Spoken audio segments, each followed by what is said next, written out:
justificados por gracia por medio de la fe, que los hacen incompatibles nuevamente con una vida entregada al pecado. Para aquellos que han experimentado la gracia de Dios, el pecado es algo con lo que ya no deben querer más tener algo que ver. Estas realidades ponen en perspectiva la gracia. La gracia no es una licencia para pecar, sino todo lo contrario. La gracia es la motivación correcta y el motor propulsor de la obediencia y el aborrecimiento del pecado. Entonces, veamos en Romanos 6, 3 realidades de los justificados que los deben alejar de una vida de pecado. Primero, los justificados han muerto al pecado. Romanos 6, 2-7. Porque los que hemos muerto al pecado, ¿cómo viviremos aún en él? 3. ¿O no sabéis que todos los que hemos sido bautizados en Cristo Jesús, hemos sido bautizados en su muerte? 4. Porque somos sepultados juntamente con él para muerte por el bautismo, a fin de que como Cristo resucitó de los muertos por la gloria del Padre, así también nosotros andemos en vida nueva. 5. Porque si fuimos plantados juntamente con él en la semejanza de su muerte, así también lo seremos en la de su resurrección. 6. Sabiendo esto, que nuestro viejo hombre fue crucificado juntamente con él, para que el cuerpo del pecado sea destruido, a fin de que no sirvamos más al pecado. Ante la pregunta, ¿seguiremos pecando para que abunde la gracia? La respuesta contundente es de ninguna manera. Y la primera razón para no tener nada que ver con el pecado es la declaración de que los justificados han muerto al pecado, y si esto es una realidad, entonces ¿cómo vamos a querer seguir viviendo en el pecado? Ahora bien, nos podemos preguntar ¿cuándo morimos? Pues aún, según nosotros, aún estamos vivos y no hemos muerto. ¿Cuándo morimos al pecado? Para entender qué está pasando aquí, es importante comprender una verdad fundamental del cristianismo que es clave para vivir como discípulos de Jesús.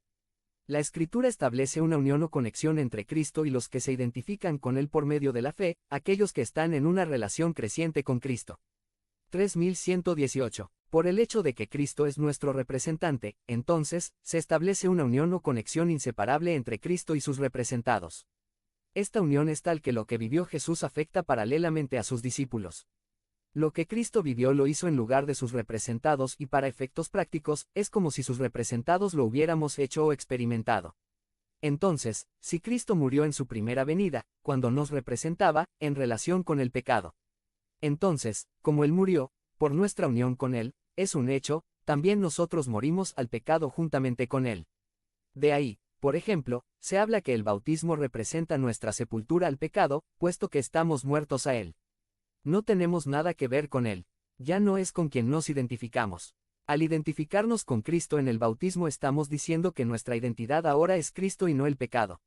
Lo hemos sepultado, ya somos harina de otro costal, como decimos. En nuestra unión con Cristo, cuando Él estaba siendo crucificado por el pecado, cada creyente también estaba crucificando en Cristo su viejo hombre que está ligado al pecado, que tiene al pecado como su identidad. Y como veremos, también, cuando Cristo resucitó al tercer día, en nuestra unión con Él también vivimos ahora en una nueva vida, muertos al pecado, pero vivos para Dios. Cristo murió una vez y para siempre para el pecado, ya no tiene nada que ver con el pecado.